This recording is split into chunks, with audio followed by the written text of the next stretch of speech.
Good morning, everybody. Welcome back to True Crime Loser. How's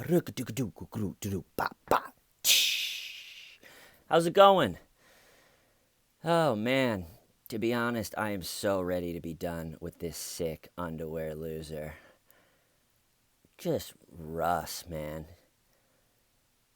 I almost hit a wall just watching the interrogation, just looking at him and being like, dude, your hair has a little patch right here, okay? You love underwear more than needs to be. That's an understatement.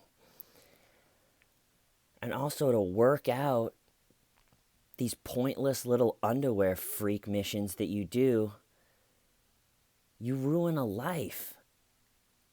Even the even the victims that made it out alive, you're never going to recover from that, you know? You're never going to be able to be alone or go out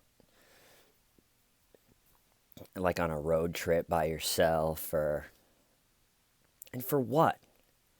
For what, Rusty? So you can prance around in a little underwear. It just feels so pointless. So I'm hoping to be done today with Russ. If you're just joining us on this one, I'll catch you up. Russell Williams loves underwear and is a sick, terrifying freak. I think that's all you really need to know up to this point. Okay, so let's just get into it. Great opening. You know actually why it was hard for me to even get into watch. I was trying to watch the interrogation and keep taking notes. I couldn't even pay attention. I had to keep rewinding it because I just kept having this fantasy of how I wish this situation would have ended. It's like if I wrote this movie, if they contacted me to write the Russell Williams movie, I would only do it if I could write a different ending, like a fantasy ending. You know how Quentin Tarantino rewrote the end of World War II in Inglourious Bastards? That's what I would want to do for this story if it was a movie. And here's my fantasy ending, right? So in this fantasy, Jessica Lloyd is actually dating a big old cowboy motherfucker. Just a big old Canadian guy with a thick beard and strong hands, and he wears Carhartt pants and steel-toe boots, and everybody thought he was probably going to play pro hockey, but unfortunately he injured his knee in college and now he works construction. And on this night,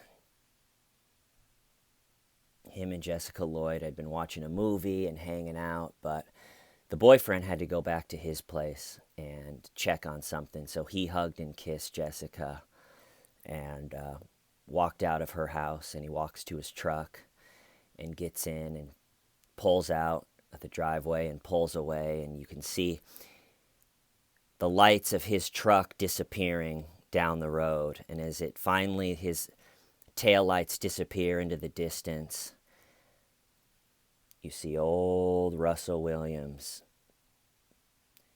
rise from the darkness and walk towards the house.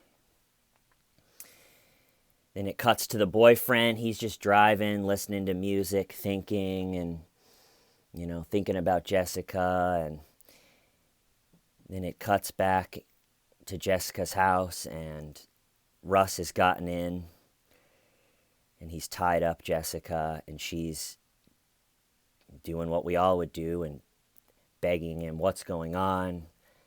Don't kill me." And Russ is just slowly slipping out of his clothes, and he puts on a yellow bikini, and he starts slowly setting up his tripod for his camera. And Jessica is crying and asking what's going on, and then it cuts back to the boyfriend driving down the road, and you can see that he's kind of thinking about something, and he's rubbing his beard, and he's thinking, and then all of a sudden, he hits his turn signal and pulls quickly off, cutting someone off, pulls quickly off the highway. And it cuts back to Russ, making sure his camera is right, wearing his yellow bikini. Jessica's sobbing, pleading, begging. Russ is just cold. Finally, he gets the camera and the tripod all set up. And he looks up at Stephanie, and Stephanie's still just begging. And he starts taking steps towards Jessica. Sorry, Jessica, not Stephanie. He starts taking steps towards Jessica. And she's crying. And as he reaches out to grab her, the door of the bedroom is kicked open so hard that half the door frame flies across the room. And the boyfriend is standing in the door, backlit, looking 9 fucking feet tall. And Russ, standing there in his yellow bikini, looks like a deer in headlights. And the boyfriend walks slowly up to Russ, but Russ grabs his big, huge red flashlight that he hits all these women with. And the boyfriend walks up to him, but Russ reaches back with that flashlight and as hard as he can swings it at the boyfriend's head, but the boyfriend just catches it. And he easily just pulls it away from Chris and calmly drops it on the ground. And with one hand, he grabs Chris by the neck. And with the other hand, he grabs a fistful of underwear and just wraps it around Russ's little neck. And with both hands, just holds him a foot off the ground with the underwear. And Russ's body is just twitching pathetically in his yellow bikini. And he's punching the boyfriend because his arms are still free because and he's punching the boyfriend. But the boyfriend's just too strong. He's just too big.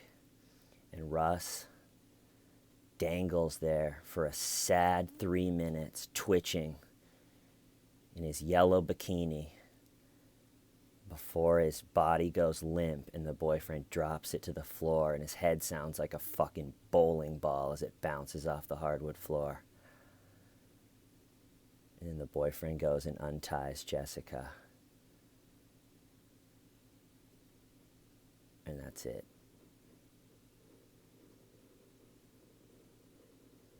And the last thing that Russ feels is the horror and helplessness of fighting someone that can overpower you.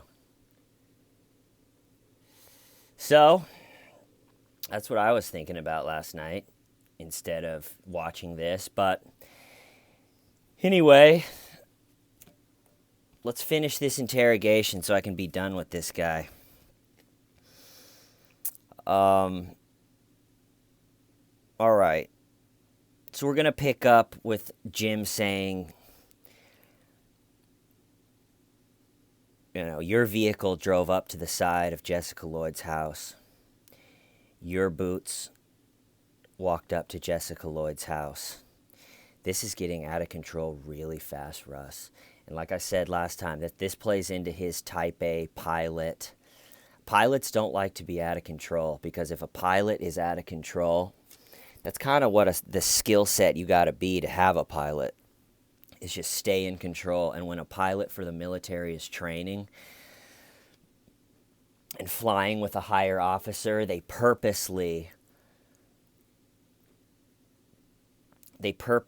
higher officer makes a bunch of things like in the test flight go wrong, basically making sure they can handle being totally out of control. So he doesn't want to feel out of control. So that's a good tactic.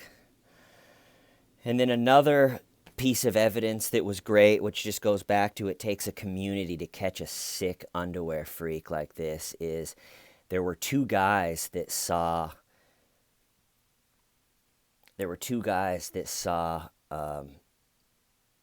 Russ's SUV parked in Jessica Lloyd's field, and they had called in either the next day or at some point, and so that really helped because if they wouldn't have called in, they might not have gotten the tire tracks.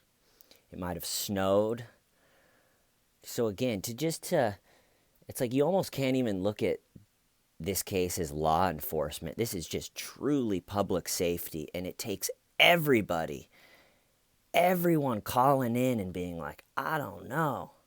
I saw this SUV in this field, and it didn't look right. You know, you gotta do stuff like that. All right.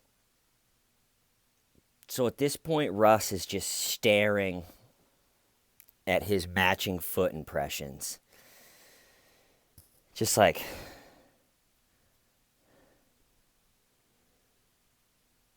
I mean, what must be going through his head of maybe I should have wore different shoes. Maybe I like underwear a little too much. You know, I'm sure those are just kind of the common thoughts that Russ lives with. And then finally, and this is kind of the time I refer to this time in the interrogation as the sound of silence. Because Russ, because of how meticulous Jim Smith was and the timing and pacing and how he set up everything long before this. Someone had a nice comment on the last video about how when you train a wild horse, you start out with this big area, and then you make the area smaller, and then you make the area smaller, and then you lead him into the pen, and then you make the gate smaller, and then all of a sudden the wild horse is just sitting out there going, wait, there's nothing else to do. There's nothing else. There's nowhere else to go. And that's kind of where Russ is in this situation. He's just sitting there staring at the evidence, just being like, yeah, I love underwear, but these shoe impressions match. Damn it. And he goes, I don't know what to say. He's looking at the shoe impressions. He goes, I don't know what to say.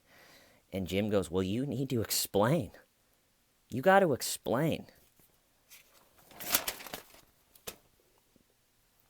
And while he's kind of sitting there just flabbergasted with all the evidence, Jim gives him the straw that, in my opinion, breaks the camel's back. He reaches over and he pulls out 4 pieces of paper and he says, Russ, right now, this is a search warrant. They're searching your house in Ottawa, which is his wife's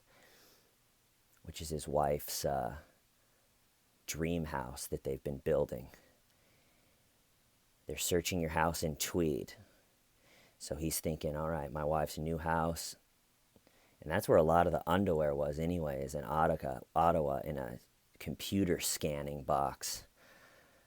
So he's thinking, okay, my wife is sitting at their home. They're about to pull out hundreds of underwear. They're going to search Tweed, where all of the biological material that they're going to find, the blood and all that horrific stuff. They're going to search his office, which has all the memory card. You know, he's like, we're going to search your home in Ottawa. We're going to search your home in Tweed. Here's the one for your car. And Russ is just sitting there like, I want to go home. I want my underwear. And Jim's playing the card of, this isn't up to me, Russ.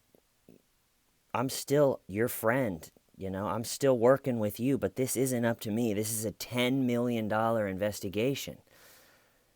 This is the practical, logistical steps with this evidence. And I think Russ is sitting there being like, wow, I got a lot of underwear stashed in that house in Ottawa. This is not going to be pretty.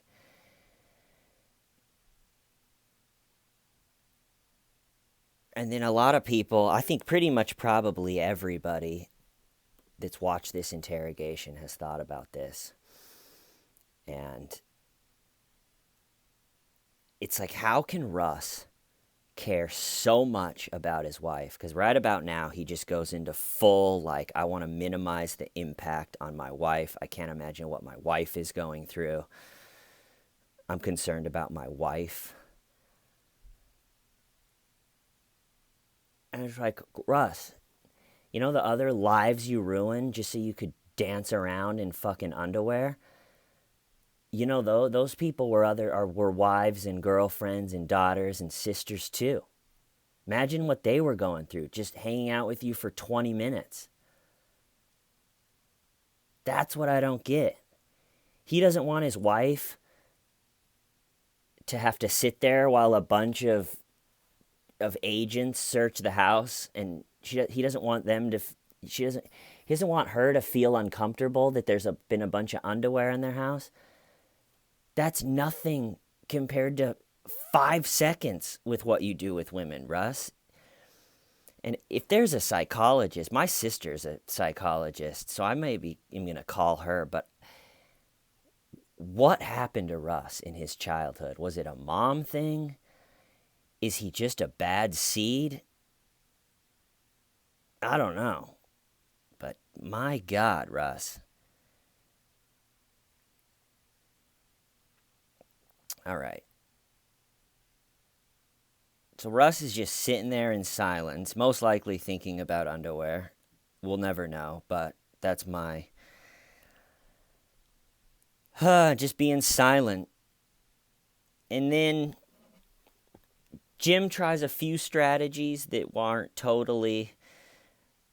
they don't totally work to get him to actually start going, but we'll go over him. So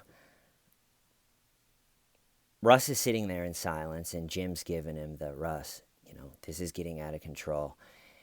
You need, if you want to have any credibility, you need to start talking, because as soon as that DNA comes back as a match, and you and I both know the unknown male DNA is going to come back to you.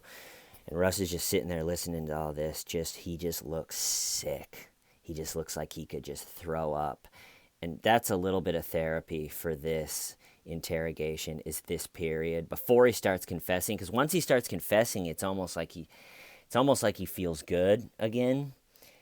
And he's just, but in this, there's this little time period of when he knows he's screwed before he starts confessing, where he's just sitting there and he just looks sick.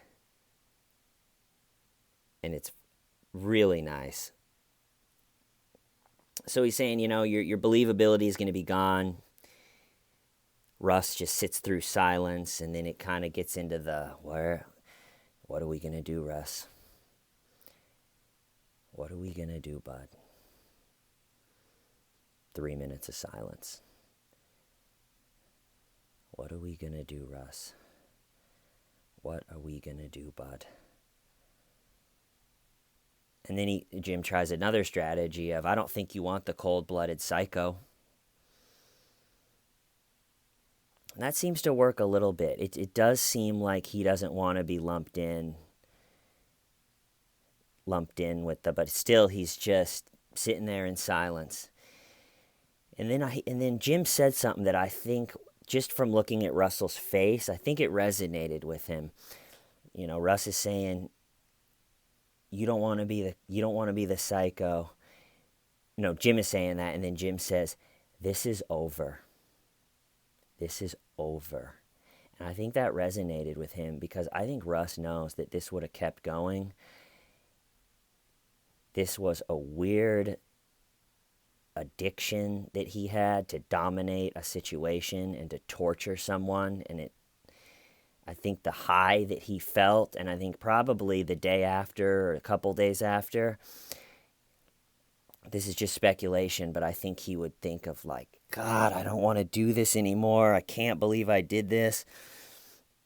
I'm going to get caught. I left a bunch of evidence, but then slowly, like just like a true serial killer, he starts to get that urge to just dominate a situation.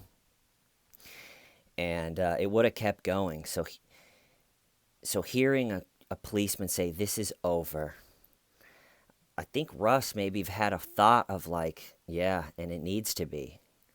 You know, as much as losing my freedom and my ability to try on underwear, as much as that sucks for me to lose, for the grand scheme of society and my country, this might have to be over. I don't know for sure, but that just was kind of the. And again, he's just sitting there, just sitting in misery.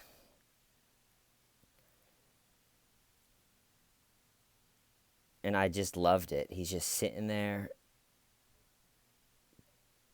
just knowing that his wife is probably looking at hundreds of pairs of underwear sitting on their front lawn. And at this point, like I said in the other video, there's nothing else but truth. There's nowhere that he can really go. And he's just sitting there in silence, and there's nothing else to say. He can't talk out of his ass like a Chris Watts. It's just not in his. And then so just to break the silence, Jim says, "Maybe it'll help if you tell me what you're struggling with." And, blah, blah, sits in silence. And then finally, Russ says, "It's just hard to believe this is happening." And then that could be an innocent man saying that, just like, "I can't believe it's happening. All this evidence is matching me, but it's not me." And he's just saying, "It's hard to believe that this is happening." And Jim has a great answer, and he goes, "Why is that? Why is it hard to believe, Russ?" Kind of saying, why would it be hard to believe? This is what happens when you terrorize people, is we catch you and we throw you in a shit box. Why is it hard to believe? He didn't say that. And then you can see Russ saying, "Okay, am I going to confess right now?" And then Russ just goes, "It's just hard to believe." And then I think that we probably get into a section that if Jim Smith could take out any part of his interrogation that's not perfect, that he probably put this detail way too late. It should have been way earlier. But Jim Smith goes, who on the military base put out a message that that you don't have to talk to the police in regards to, there was one of the victims that he killed was in the military and actually kind of worked in his department, I think.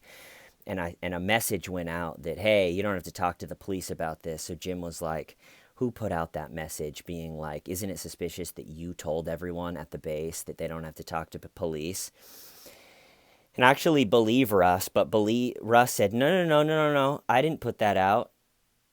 And Jim's kind of saying, "Russ, are you really going to start arguing small stuff like this?"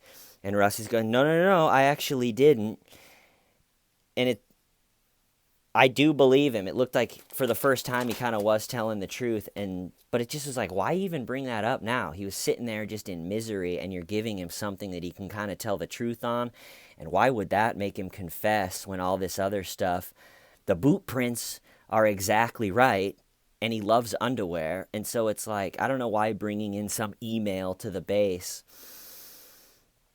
And Russ is saying, no, I didn't send that out. I really didn't. That wouldn't have gone out to the whole base. And then Smith kind of senses of like, okay, this was not the thing to bring up at this time. This is giving him something to kind of latch onto. Like, I can tell the truth about something. And so quickly, Smith just aborts that strategy and goes, okay, maybe you didn't, but Russ, is it really going to help you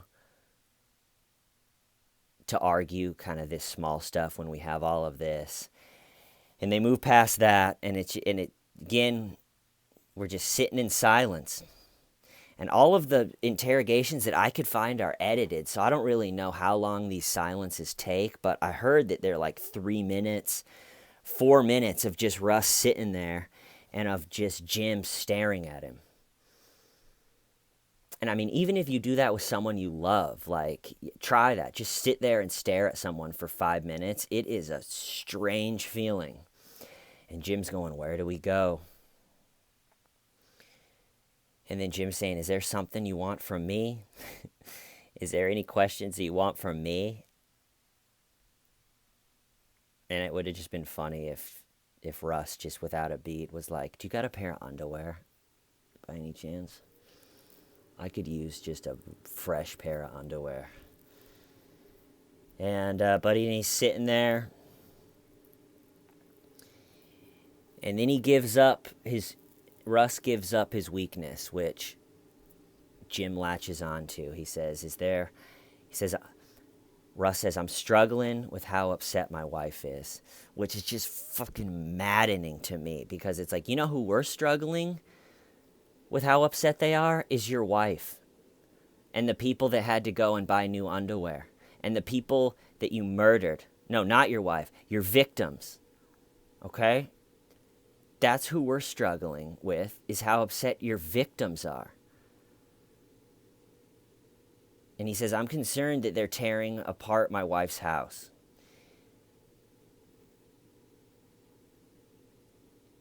And Jim says, well, if no one tells them what's there, what are we supposed to do? They have to find everyone's underwear. And they have to find the memory cards that you took. This is the practical step. So what are we doing, Russ? Do you want us to tear apart your house? And he said, I want to minimize the impact on my wife.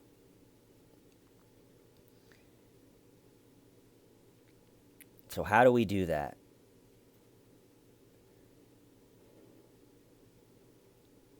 And he says we could start with the truth. Jim says we could start with the truth. And Russ says, the two things, kind of right before he just starts to spill, he says, the two things of perception, I'm worried about my wife, and I'm worried about the Canadian forces. And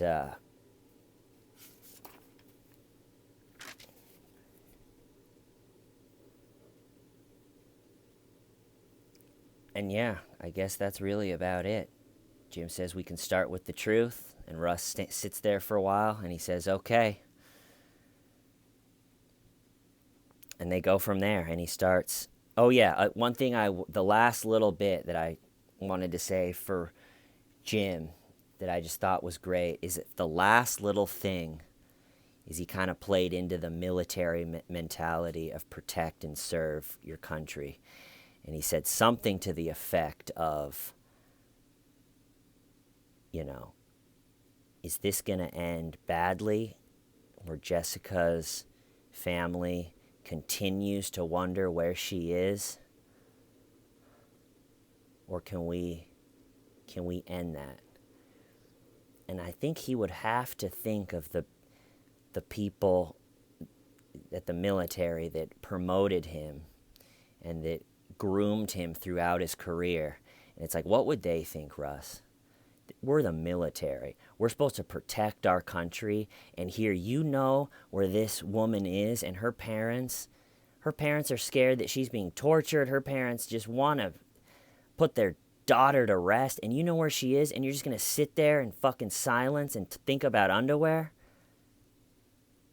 So I think he started really thinking about that as like these, the people that promoted him in the military and his kind of brothers in the military.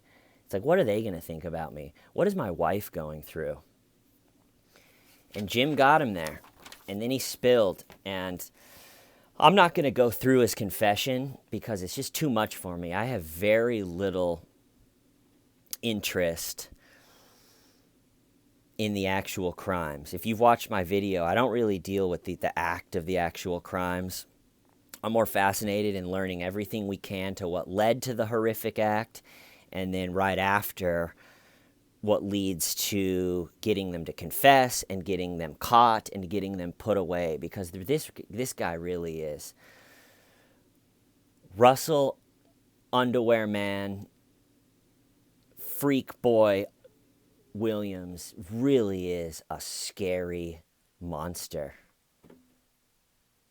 And as a society, they got him. Thank God. Because it would have kept going. I only watched his, where he confessed to the whole thing in detail, where he talks about just all the horrible thing. I only watched it once, like a year ago, but I remember that at one point Jim asks him,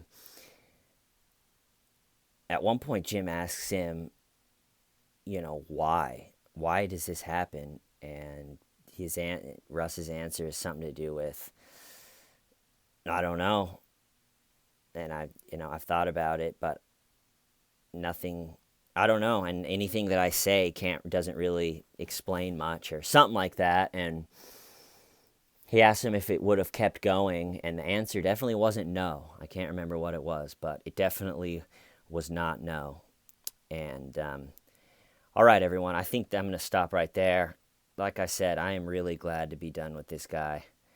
It just was maddening listening to him, and I totally get why in prison guys that prey on women and children just are the first target, because you just get this feeling of like, really, man, you're just going to only go after people that you can overpower.